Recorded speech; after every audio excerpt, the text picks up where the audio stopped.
Are you caring for others while working and trying to live your own life? Wondering how to find the time for your own health and happiness? Well, you're in the right place. The Happy Healthy Caregiver podcast, which is part of the Whole Care Network, is the show where real family caregivers share how to be happy and healthy while caring for others. Hello and welcome. I'm your host, Elizabeth Miller. I'm a fellow family caregiver, a care advocate, a professional speaker, author, certified caregiving consultant, and certified senior advisor. If this is your first time listening, thank you for being here. This is a show produced bi-weekly to help family caregivers integrate self-care and caregiving into their lives. Each episode has an accompanying show notes page. If you'd like more detail about the topics, products, and resources we speak about, or you want to see any of the related photos, you'll find the show notes by going to the website happyhealthycaregiver.com, and underneath the podcast menu, click the image or episode number for today's show. Now let's get to it.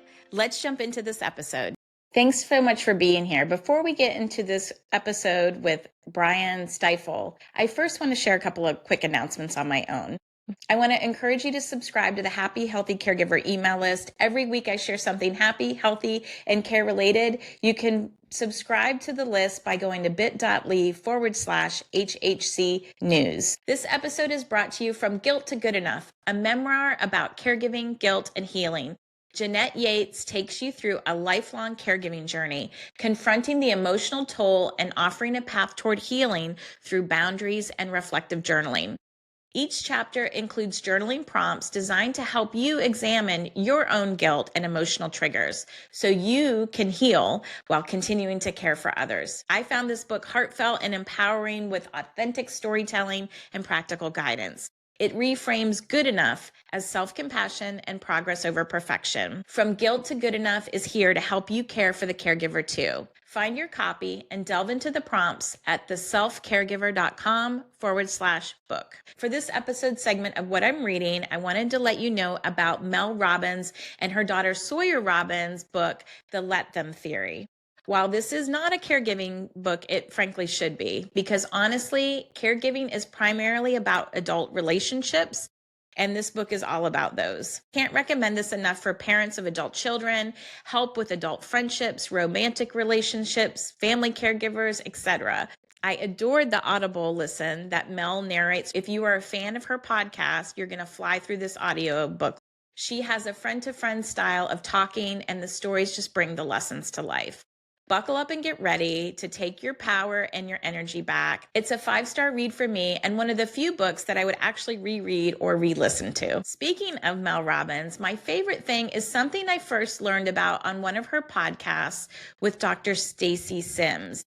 The episode was called The Body Reset: How Women Should Eat and Exercise for Health, Fat Loss, and Energy. One of the very doable tips that I got from this show was the fact that we and women in particular are showing up at our workouts with an empty stomach, and that is a huge disservice to building muscle, burning fat, and feeling energized.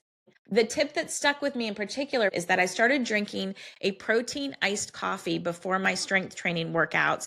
Also, just a note, I was not an iced coffee drinker before I started trying this, but now I really see the appeal. So here's how I put it into practice. After dinner, usually while I'm cleaning up, I brew a cup of coffee the night before, and then I put it in the fridge. And then when I'm getting ready for my workout, for my strength training ones in particular, and shout out to Trained and Marietta and Madison in particular, who leads the small groups with variety and energy, I put the brewed coffee in the fridge overnight. And then in the morning, I take about a cup of unsweetened almond milk and I mix that with not quite a full scoop of Flav City vanilla protein powder, but pretty close. Let's say, 2/3. I mix that up with the milk, the protein powder, and then I add it to the coffee and mix it all up. And then I add the ice. And that gives me something to sip on while I'm driving to my workout. And I feel like it's giving me a lot of energy and strength, more strength building really for my workouts. So you don't even have to add stevia because the protein powder that I use has some natural sweeteners in it. I think primarily from the bananas and the coconut that they include in the powder. This is something that you can grab and go. I hope that you give it a try. Let's meet today's caregiver in the spotlight. Brian Stifel cared for his brother and continues to provide care and support for his mom. He's a corporate executive, husband, and proud father of 3. In this episode, we discuss real-life caregiving challenges, including dating while caregiving, the myth of work-life balance, online safety concerns, and finding joy in each day. Even on tough days, Brian says he can string together a few of these hot dog moments. I hope you enjoy the show. Hi, Brian. Welcome to the Happy Healthy Caregiver podcast. Hello. Thank you for having me. I'm excited. Thanks for taking time out of your workday to have this conversation, this chat with me. We're going to get into it, but first I'd like to kind of kick things off with some positive words of affirmations, get us kind of in the right mindset. And this is what your episode is sharing with us today, Brian. It says, it's a good one. It says, make excuses or make improvements. The choice is yours. Any thoughts on that and how that could relate to your life right now or caregiving?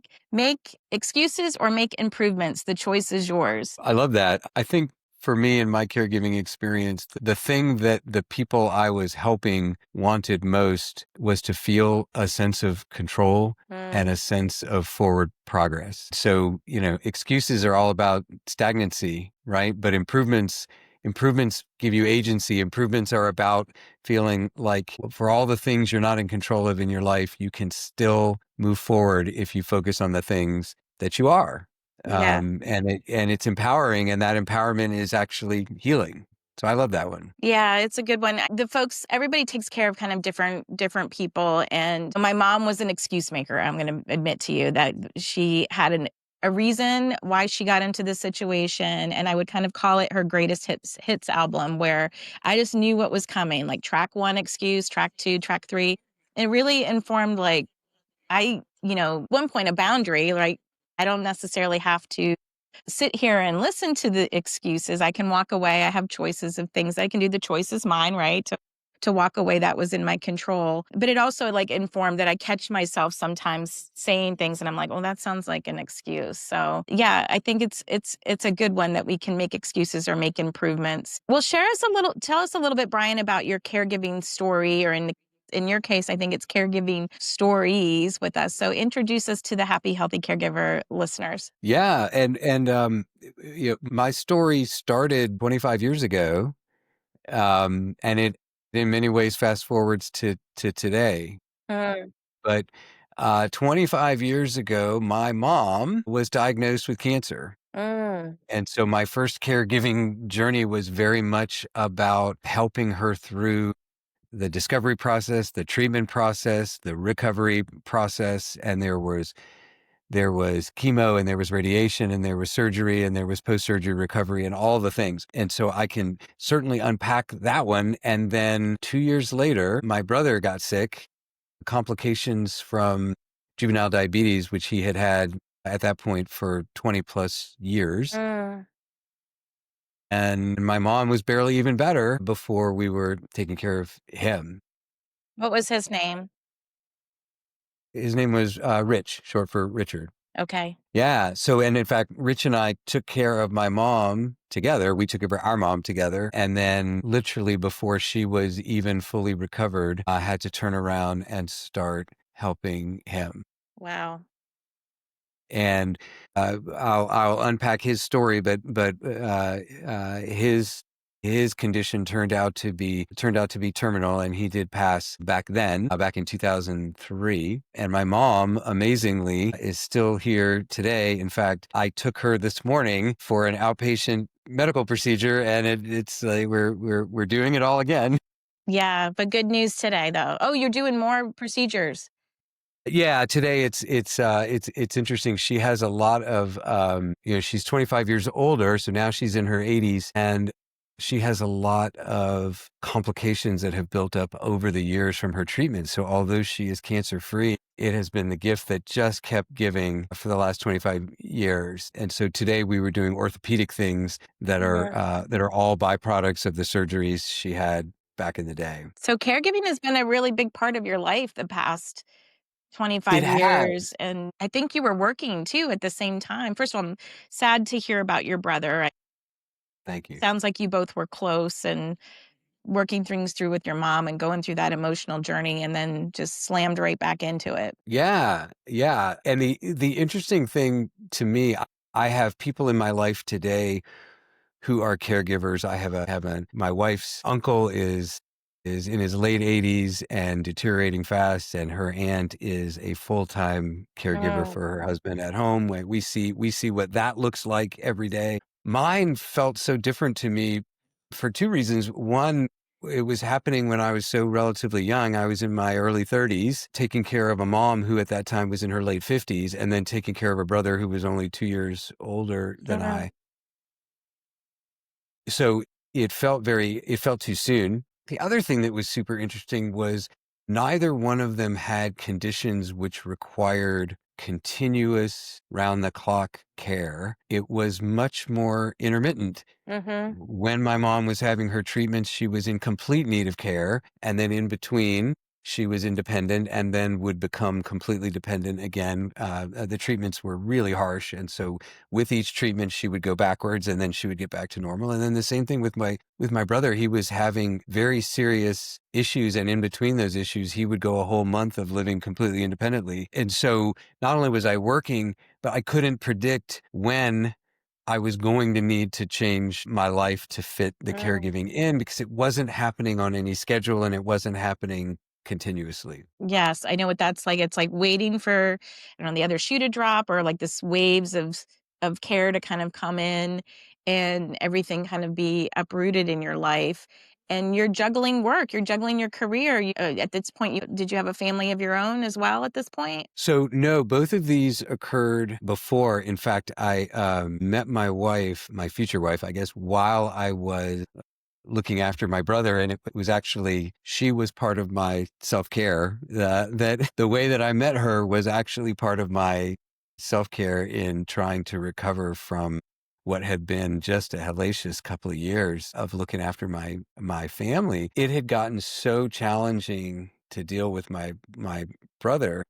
My mom was herself in recovery. My dad was largely out of the picture. I did not have other brothers and sisters. I didn't have the support system that I needed coming on the heels of Mm. taking care of the two of them. And I ended up going to my doctor and asking for a referral to a therapist. And Good for you. I had started seeing a psychologist just to help me deal with everything I had been dealing with in the past couple of years. And one of the homework assignments he gave me led me to meet my wife. So it What was the was homework assignment? I'm curious. so I am Jewish by birth, Jewish by genetics and so forth, but had largely grown up in a secular life. I was not in touch with that part of my, I guess, that part of my heritage. And he said to me, I think you're going to find connection, community. It wasn't specifically about finding a partner, but he just wanted me to find community. And he said, I think you need to get connected to the Jewish community. And I was uncomfortable. It didn't feel natural to me at that point. And he gave me several homework assignments. He sent me to the local Jewish community center and had me like join some different groups and try to start to make some connections that way. And he said, you need to go out on dates. And I said, I'm not emotionally available for Yeah. that. And he said, that's ridiculous. Of course you are. And he had me sign up for what was an online dating app at the time called JDate, which was specifically sort of like Match.com, but specifically for Jewish people. And in less than 90 days, I met who would be my future wife. Wow. Good Yeah. for you for well, not everybody takes the therapist's advice to heart, but I know you and I are both in the Atlanta area, and so I'm assuming that's like the Jewish Family Community Services. This is all part of that, and they have a great system here. So we'll certainly kind of link to that resource for people that they have been resources that my family has used as well. So my husband, it was kind of in a similar upbringing as you. I call him a cultural Jew. I don't know if that's offensive, but it was like more No, cultural than that's right. religious, and then I was raised Catholic, and so, yeah, our interfaith marriage rocked a few boats, but we're still here almost thirty years later, but we used the Weinstein Hospice for his mom, we used some other services that were amazing, so and I have been to some events where I have learned a lot about caregiving, so I'll certainly link to that. I love that story. I love also that you're saying most people would agree with you. They would say, like, I don't have time to date while caregiving. And good for you to kind of putting to the test. And that's really going to let somebody know if they're going to show up for you, right? For life. Well, it's true. And so I started dating my wife while my brother was still living. I didn't know She and I had our first date in April of that year. He died in August of that year. I didn't know at the time, I didn't know that his condition was terminal. Well, I'll say it differently. We knew he wasn't going to live a long life. We knew that the disease had ravaged him pretty badly, but they weren't.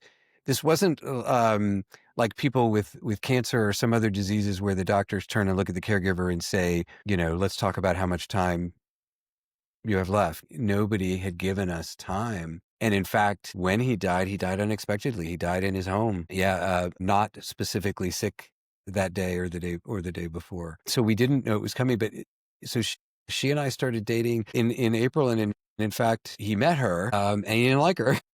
Oh, funny. But he didn't like anybody. I mean, at that point, he was so angry that he was sick and he didn't feel good, and he he was not himself. But yeah, we talk about the fact that had he not been sick, we wouldn't have met. Had he not died, we may not have made it. Uh, and so, we find the blessings in all of it. Yeah. Which Life for is me is messy. another part of what I carry with me over these last 25 years of I just view the experience in its wholeness. There were parts of that experience that were awful, but there were parts of that experience that were life affirming, and parts of that experience that opened up new doors, which included this year we're gonna have our 20th wedding anniversary, and Yay. and right, what a blessing, and Mhm. that it wouldn't have happened. It wouldn't have happened if we hadn't gone through this experience. I think, like, when I reflect back on the caregiving years, so my folks are deceased. I'm still a caregiver for my brother, along with sharing the care with some siblings. But I feel like looking back at that whole time, and my mother-in-law was also sick. So we were squeezed in the sandwich generation, that it's so like dark and dreary at some moments, but then like these little joys seem really vibrant. Like they're like diamonds in the rough. They just kind of even sparkle more. And so kind of hanging on. It sounds like you've got like a positive outlook on and mindset on things, and we're able to kind of reframe that. Did that come naturally, or was that part of the learning experience for you? No, it was part of the learning experience, and it also came with time. It was incredibly painful in the moment. I mean, particularly losing my brother. He was my only sibling. We were best friends. He was 2 years older, so he had literally been in my life my whole life. And in the beginning, I mean, the hole that it created in my life, in my heart, I was profoundly unhappy. But the therapist was really helpful Mhm.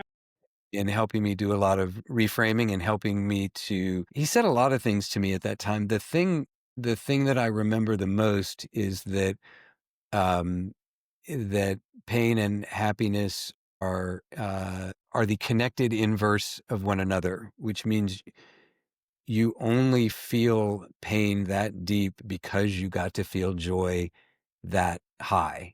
And a lot of people don't ever get to feel the joy that I got to feel. I know people today who don't even talk to their siblings, who talk to them, but only at family events and otherwise not. And, my brother and I chose to live together as adults, but we shared an apartment together after we were out of school, and we ate dinner together almost every day, and we hung out together. And by the time he died, we had bought our own places. We felt like we were gotten into our It's 30s. We're like, time, yeah. it's time to but in our 20s we lived together happily. And so a lot of what I'm able to do today is just to feel gratitude for the high highs that I was able to have. Living flat is boring. Living at the edges is far more entertaining. It's far more fulfilling, and you have to be willing to take the risk that if you're going to have the high highs, there are those inverse low lows that are going to happen sometimes. Yeah. Well So said. that was yeah, that was a lot of it for me. Well, it's interesting, I think, the advice that sticks with you over time, and that has certainly kind of informed anything else that has kind of informed from this experience how you're choosing to live your life. Like, what have you taken away from it? Yeah, well, there was a second one that I remember very well from because it was true at that time and it has turned out to be true today. And that was to don't burden yourself with happiness as a perpetual state of mind, right? It's very difficult to feel happy all the time. Even when your life is going great, it's nearly impossible to feel happy all the time when, everything feels like it's going wrong. And when I got to the therapist, one of the things I talked to him about was just this profound sense of unhappiness. Part of the exercises we went through is he just relieved me of the burden of seeking happiness, and we reframed. And what he said to me instead was, try to find joy in the moment. Moments of joy are very possible, even if you're not in a period of joy. Right. And string together a few moments of joy. And you start to have a pretty good day and a pretty good week and a pretty good month, or at least more balanced, right? Right. When you're feeling like everything is going the other way. And so a big thing that I try to do now is I look for moments of joy. And over time, my wife and I developed we have a nickname for our moments of joy. We call them our hot dog of the day, Your hot um, dog? our hot Oh, dog. I gotta know how that story came out. And the way that happened is we were in Chicago visiting family, Mm. and we were at their house for lunch, and they served hot dogs, and they had been cooked on the grill, whatever, but it was the greatest hot dog I'd ever eaten in my life. Yeah. It was a transcendent hot dog. Well, they know how to make them up there. They do. Well, they do, and so it came from a butcher in Chicago. I can give them a plug. It's called the Romanian Kosher Butcher Shop. Oh, we're gonna totally plug them. And I had never heard of this place. And I'm telling you, it's like you put something in your mouth and it's like this explosion of, oh my gosh. Now, you got to like hot dogs, but if you like a hot dog, it's a transcendent hot dog. And anyway, we both loved it. We went nuts for it. Fast forward today, we get them shipped here to Atlanta, and every Memorial Day we eat them, and it's super fun. But what was born out of that day at her cousin's house where we ate these amazing dogs was like, that completely altered the trajectory of my day. Like, it was so delicious. We talked about it like the rest of the afternoon. We talked about it the next day. And it was so stupid. It was a hot dog. Yeah. But what it really was an unplanned, unexpected moment of joy. And we now refer to that as what's your hot dog of the day? What was your hot dog today? That you ought to be able to find one hot dog in your day. Yes, yes. And it could be as simple as something you ate, or a song that you heard, or something funny that you saw, flipping through your social feeds, or whatever it is. So yeah, I've learned to look for my hot dog. I love it. I love it. It's, it is the little things, right? And two things can be true at the same time. You could have been a very tough moment of your life, lots of things going on, and yet there's still this, like you said, this moments of joy. And in a way, you've mentioned the word gratitude, but it is a gratitude. And some people journal these little hot dog moments, in a journal. And you do form a habit, I think, almost like a rewiring in your brain where you're seeking these hot dog moments. You're having conversations with your wife about them, and and really looking for them, and like, okay, what reflecting back, what was my hot dog moment today? Exactly. And then the next time you're like, this is this might be a hot dog moment. This was one before, type of things. So interesting to me that that's self-care, right? Little micro acts like that can be infused in any kind of a day that can feel like it's gone off the rails. And I know I had to have that practice too, Brian. It's like I have to steal the hot dog moment of the day, but I saw something before there was happyhealthycaregiver.com. There was an Instagram that I eventually became Happy Healthy Caregiver, renamed to Instagram, my Instagram account. And I saw somebody do 100 days I think they did 100 days of happy, maybe. And I decided I was going to do 100 days of healthy. And health can mean lots of different things, right? Not just working out. But it kind of got me into this habit where I was being accountable, and I had to post something every day of saying, okay, what is one thing I'm doing for myself today? And maybe it was, an ice cream cone, or maybe it was a nice chat with a girlfriend, but it was those kind of little itty bitty things that were happening. I'm really encouraging folks to kind of take this to heart and use that. And I love that that's still a tradition that you all have 20 some years later. It is. And it reminds me that when my mom was going through her treatments, it was also a source of healing for her. So in her case, she had a very odd kind of cancer. It was called a soft tissue sarcoma. Okay. So it was a big tumor in her thigh of all places. So it's very odd. They had to, I mean, it was like grapefruit size, big thing. Wow. So she had to have radiation to reduce it. Then they took it out. And when they took it out, they messed up her legs and they had to do all this like surgery on her legs so she wouldn't have her leg amputated and. Okay. So she had multiple rounds of radiation and her radiation was hardcore. It was inpatient radiation where they implanted something like in under her skin and she was like sleeping in a lead room by herself. Wow. And then her chemo treatments were all inpatient. So she would have to spend 3 days in the hospital because the orange goop that they were putting in her made her, was so poisonous. And then she would need to be cared for at home kind of for a week after that. So I was going to her house, staying in her house, being in the hospital with her every day when she was having the treatments, and then staying with her at home afterwards. So it would last like 7 to 10 days at a time, and she would have to do that every 3 weeks. So we would 10 weeks, 10 days on, 3 weeks off, and then we would do the 10 days again, and so forth. And so during those 10 days, it was my job to keep everybody else informed what was going on with her. Like her deal was, I'm not talking to these people, right? I'm Right. going through hell. I'm going through this terrible treatment. And so she made me her spokesperson, but we didn't want me to have the burden of having to do this, hub and spoke one off, like how many different separate conversations could I possibly have? So we agreed that I was going to create, a newsletter that was the update on her. And so every 3 weeks we would send the next one and it was going out to 100 and something Wow. people. It was our nuclear family, but also to, all of our people, all of our friends, whatever. This was before social media, Yeah. right? So we couldn't just post on her account. And so the newsletter, which could have been just the facts, ma'am, to stand-up comedy, it turned into how could we make this the funniest thing you've ever Like they heard can't in your wait to life read it.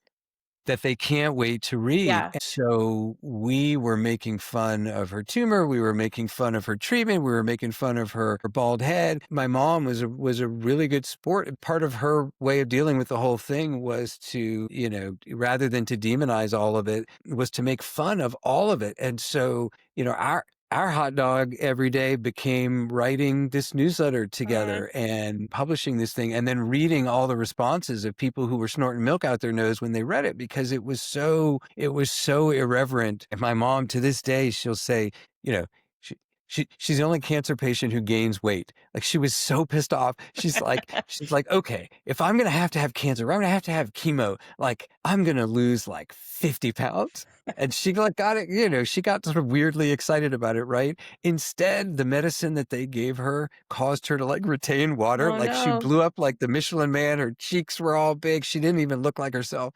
She was so mad. Rather than not wanting to eat at all, it made her ravenous. And so we would write these funny newsletters about how she's like gnawing on T-bone steaks, like she's some kind of animal at the zoo. Anyways, the none of the jokes we wrote would be funny to anybody on your podcast today because it was all personal to her and it was all, Of course.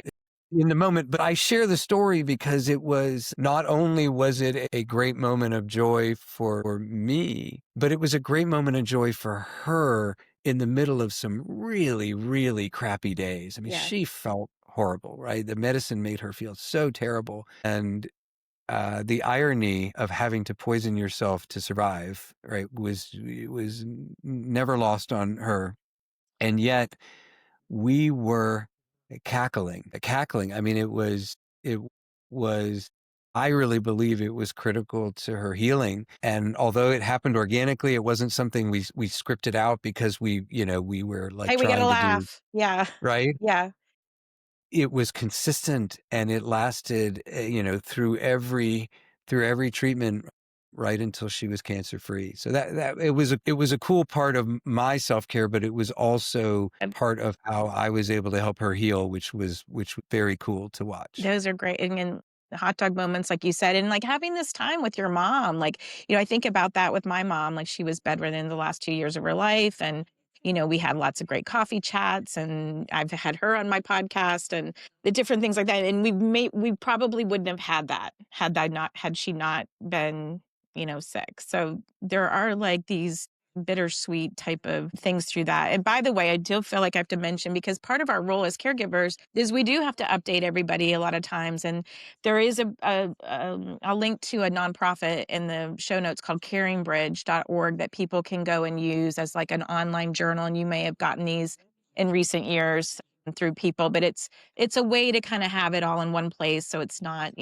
over social, where things get lost in news feed and don't hit the algorithm, or all of that stuff. So, but such an interesting, thank you for sharing that story. I want to pivot with you because I know we've got limited time, and originally was introduced to you through working with Cox Communications Company is how we got acquainted. And I recently had a partnership with them where they were looking for someone from the sandwich generation to represent their survey results. And so got to experience my first satellite media tour, which was something, which was just a lot, but great experience and a great team of people that you have there. And that's how we met, and I learned about your caregiving story. But I'm curious, the whole point of the engagement that I had with them was on digital and mobile safety. And especially as a person who's like caring for older adults, and you've got kids now, and so you're kind of in the middle, and you got to worry about it for yourself. Like, do you worry about digital safety for your family? I do. So I am now a member of the sandwich generation. So I'm now in my 50s. My mom, who survived that cancer about 25 years ago, is now in her early 80s and is living in a independent living / transition to assisted living kind of a place. And I'm her person. You're a person. I am her person. She now lives 5 minutes away, and I am her person. I was her person this morning. I took her to the doctor I'm going to 2 be hours that ago. person's person this afternoon. So here we are, sandwiched. Yeah. And at the same time, my wife, who I met just a few years after my mom's cancer started, we're now celebrating 20 years of marriage later this year. We've got 3 kids, 18, 14, and 11. Wow. And so my kids are all very much at the age where they are digital natives. They live fully online, and there are so many things to worry about. So I have my mom on the one side, who is susceptible to all kinds of digital predators who go after innocent senior citizens, to try to steal their money and scam them. And I've got kids who are either subject to, the mental health side on the one hand, because kids are mean. And the internet is an anonymous place where you can be a very mean person. Hmm. But you also have to worry about their physical safety, because there are predators out there who try to recruit kids. And so it is a very, very serious issue, and one that I take seriously as a parent. And I feel super lucky that I work for a company who cares about that. So I do work for Cox and have been there. It'll be 13 years. Actually, my 13-year Cox anniversary is my 20-year wedding anniversary. I started, so I never have to forget the Yeah, the dates. yeah, and what I really appreciate, one of the things I really, really appreciate about Cox is we really do want to help our customers care for themselves, and this thing we provide. So for folks who may not know who we are, I think, the largest private internet service provider in the country. I think we're the third largest among the traditional cable providers, behind Comcast and Charter. Mm. We represent a community of almost 11 million Americans who live where we do business all around the country, and we provide internet service. And the thing about internet connectivity is that, it's one of the greatest advancements in human history, right? You and I are having this conversation right now over the internet, and the internet at its best is an enabler of human connection, a remarkable enabler of human connection. But at its worst, it actually takes away from connection. It can cause isolation, it can cause alienation, and it can lead to pretty serious mental health issues. And so we want to do more than just provide it, right? We also want to be a thought leader in helping our customers use it as a source for good. And so there's a lot of different ways that we do that. But one of the ways we did was we fielded this study of the sandwich generation. So we surveyed seniors who are at one end of the sandwich. We surveyed teens who are at the other end of the sandwich. And then we surveyed the people like you and me who are in the middle, trying to keep both of them safe. So it was cool. It was a blind study. It was like 1,600 people, and we learned a lot, and we validated a lot of what we thought we would see. What surprised you? Anything surprise you of the results? You know, I was expecting more seniors to feel more on top of it. I thought fewer seniors would feel afraid or Mm, feel conscious of the risks than they did. I knew that the kids get it drilled in them these days, all the things around bullying and around watching out for predators and so forth. But I think I wasn't expecting the seniors to feel as vulnerable mm, as they felt. I shouldn't have felt that way. My mom is completely that way. You know, she thinks she's savvy. She's convinced that she's savvy because she has a smartphone and she uses it deftly, right, right? But she doesn't even realize all the things she clicks on that you should not click right. on, Like, right? let's talk The about this. links you should ignore. She doesn't get fooled by phone calls. So all the scam phone calls, you know, that might try to get your social security number or try to get your, you know, to reveal your banking. She's very savvy there, but she doesn't understand the insidious, the invisible things that can happen on the internet when you push a link or push a button, all the things that are happening behind the scenes The when you do that, cookies. that can start to, yeah. Yeah. So at Cox, we spend a lot of time on education for all the generations on how to avoid that sort of thing. We post a lot of that in educational articles that we have on our website. And then we do a lot of outreach with different communities where we try to teach them that as well. Yeah, well, I was great. I mean, grateful to have the opportunity. I know one of the things that surprised me is how much we are online as sandwich generation. It makes sense. I was expecting like teenagers to be just like sitting in the room. And I know for us as a family, like we had rules. My kids are young adults now, but at the time we collected their cell phones and plugged them into our room after 9 o'clock at night so that they could get the sleep that they needed for school and had some boundaries around things.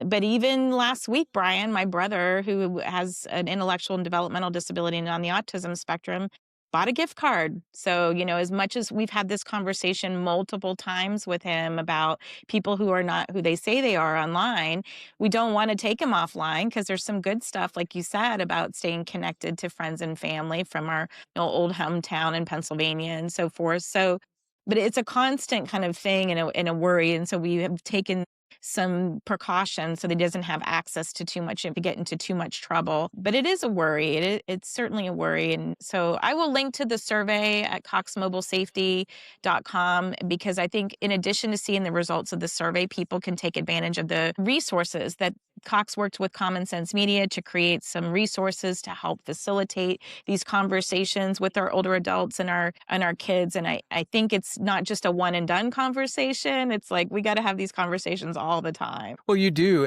It's, you know, I think one of the reasons that some of my colleagues were interested in getting to know you is online safety is the sandwich generation version of it is absolutely a form of caregiving. It's a perpetual form of caregiving. Just like with a physical illness, the people you're looking after have to be in partnership with you. I can't protect my kids unless they seek to protect themselves. I can't protect my mom unless she pays attention. And we have to have the conversations about what's safe and not safe. You can only buy so much protective software. At some point, you have to be a participant in your own safety. And when you're sitting in the middle in that sandwich spot, you just worry all the time. Right, because you can't control their behavior. It's like they get out of the car when you drop them off, and you want to look at them and just go, make good choices, right? Yeah, You know, make it make good choices.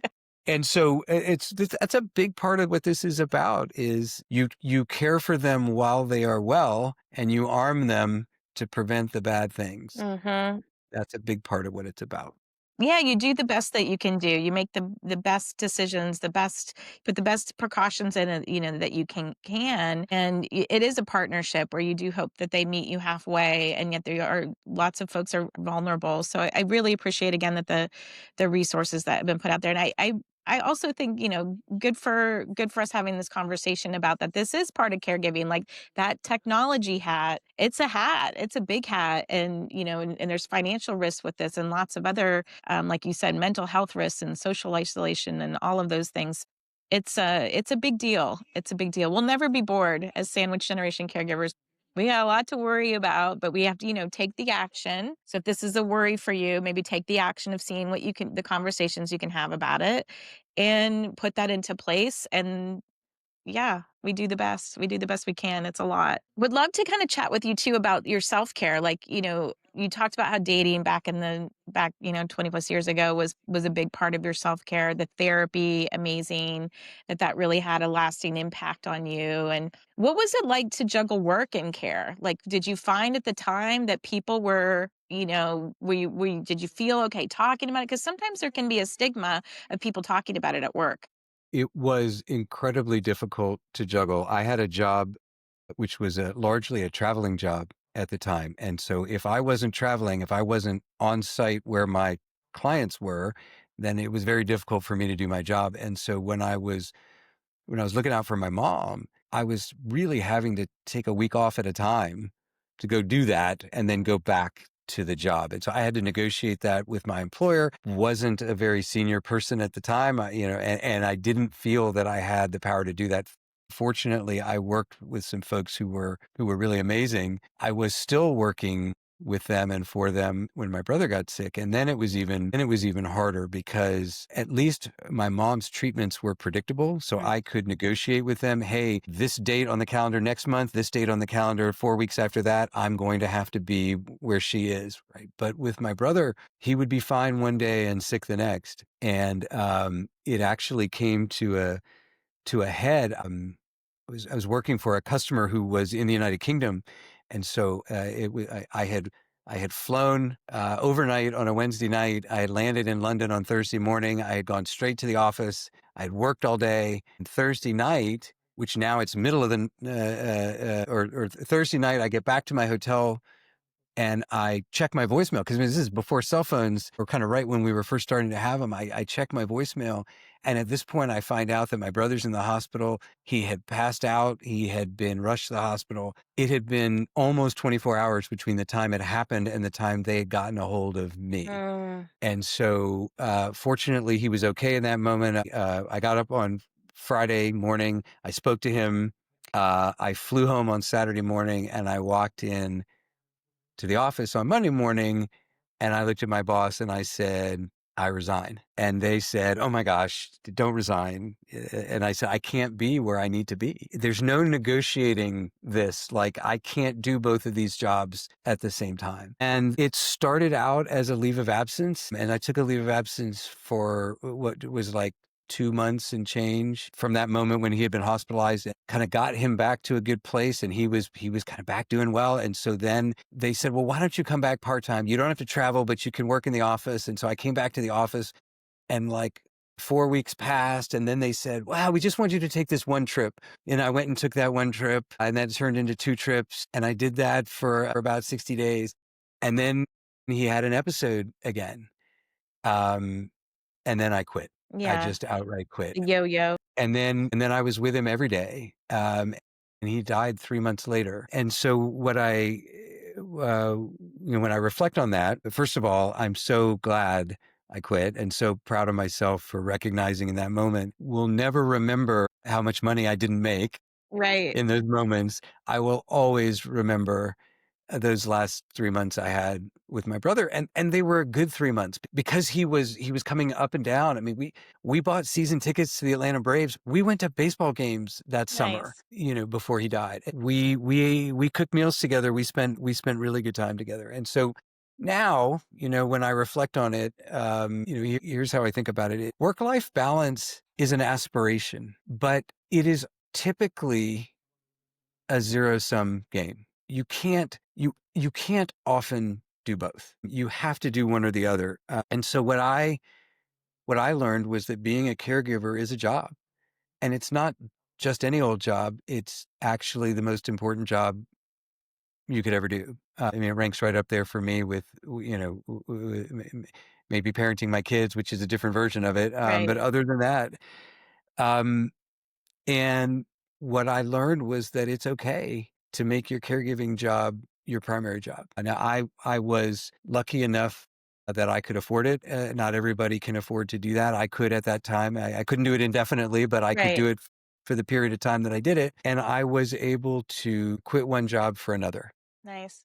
and do it with no regret. But for those people who are listening who go, well, must be nice, right, to have had that privilege, you have to make it okay to make your caregiving job come first sometimes, even if you can't completely choose it over the other. When you're trading them off, you don't always have to choose the job that pays the bills. We've been so programmed to make our career the most important thing in our life, right? It defines everything about us. It defines our identity. The first thing you ask someone when you meet them, oh, well, what do you do? It dictates where you live. You live where your job is. All the structure in your life, right, comes from your job. It gets most of your waking hours. It gets most of your mind share, and none of it is as important as the person who needs you. But we convince ourselves that it is because societally we've made it, right, this most important thing. And that was the other thing. I think about the time I spent with the therapist. What he was really able to help me with is you're not giving up your career just because you're making it less important today. Yeah, It's okay to make you're it in less a important season of your life today. where something had to give and your values are in front of you, and it's like, okay, you need to get your priorities in order and figure out where your priorities are. And I know that, I had a pretty flexible arrangement where I worked, but I did keep working, although I would say that I worked to a point where I kept the lights on. Like I was not seeking promotions. I wasn't volunteering for other projects. I was not normal Elizabeth, like, yeah, I'll do that. Yeah, I'll do that. Like I was keeping the lights on. I was trying to get rid of some things that were really time consuming. Maybe there were other people having conversations with my boss about that type of stuff. I have changed jobs that were intensive travel to no travel. Like we do have some control of some things potentially that we can impact. But ultimately, in my head, I wanted to quit my job and have complete flexibility, which is now what I have since 2021. And I took a huge pay cut to do that, but it's, super rewarding. But I also have I have a blog post I wrote about flexible jobs for caregivers that I'll link to too, because yeah, I've also met caregivers who had a very care focused job, right? So you're doing this caregiving, family caregiving work, and then you're in this healthcare profession, or you're also caregiving at work, and it's super burnout on both That's right. ends. And so maybe there's a way to kind of flex that. But I appreciate you saying that you live without regrets, because I think that's really what needs to shine through with this is like everybody's situation is different. That's right. The zero sum game doesn't have to be as big as it was for me. So my version of it was your family or your job, and I took my family. It's about making the trade-off in the moment. Where's the most important place for me to be today, right now? If the most important place for me to be right now was taking my mom to the doctor, then I need to block my calendar and say, I'm taking my mom to the doctor this morning. And yes, that might mean I have to work tonight where I wouldn't have to make up the time I missed. So it's everything. It doesn't have to be the sort of the catastrophic version where you stop earning your pay, but you have to give yourself permission. And I'm 25 years later. I'm now the old guy at work who mentors younger people, and I talk about this a lot. I tell my story a lot. I am when I'm helping people think through their career. We convince ourselves that it has to always come first, and it doesn't. Right. It doesn't always have to come first. It only has to come first sometimes. And you have to pick your moments where you let it go to the back seat and you bring your values forward and your family forward and you take care of what Yeah, else you need to because take your care of. workplace is always gonna push for more, right? Like, that's what they're inclined to do, and so we've gotta have boundaries and systems kind of set up to say, and I think ultimately people respect that at the workplace, unless you're not working at the right place, but say, "Oh, wow, she's really got her priorities, or he's Well, got his priorities in order." that's the thing. The people we work for and work with are themselves humans. Yeah, We don't work for these monolithic entities, right? Where I work, Cox is not it's not a thing. It's a community. It's a community of humans just like me, right? Who have their own set of challenges outside of that workplace. And and we help each other. So this morning when I was taking my mom to the doctor, my team had it covered, so I didn't have to. Right. And I do the same for them. A woman I work with just took her daughter to college, and she had to be out for 2 days taking her. Of course, you take your daughter to college. You don't have to make that meeting. We've got you covered, Yeah. right? Because that's what you do. And I think a lot of people feel afraid to do that kind of negotiation at work, but the people you're negotiating with have the same lived experience Yes. or a version of that same lived experience that you do. I think it's important because I know I worked at the same company, but I switched positions, different departments. And I had kind of a good thing going in my IT department with flexibility, and they were maybe a little more receptive than other departments. And I had a thing for my self care that I worked out Wednesdays and Fridays, and I got to work a little bit later in order for me to shower and look presentable. I went to a trainer. I had some time to myself, and I was sad that I thought I was going to have to give that up because I wasn't going to be at my desk till 9:30 on those days. And I just went in and asked my boss. I said, I just for my mental sanity, my mental health, I'm a caregiver. This one, like, these are 2-day mornings I work out with somebody, and he was like, okay. Like, I had built this up to Right? be this like huge deal in my head. He was like, yeah, no problem. Just put it on your calendar. Yeah. Right. So I think, yeah, Exactly. give ourselves a little bit of grace. It's not what if we just asked is really what it comes down to. Well, we're running out of time, Brian, and I wanted to get you a couple prompts out of the Just for You Daily Self-Care Journal. This is also could be an activity where you kind of like you were talking about your mom and joint newsletter writing. This could certainly be used as a way to kind of prompt discussion with your care recipient. I wrote it with an intention of helping people put some focus back on their health and happiness because that was the journey that I was on, clawing my way back from burnout. But this is a good one.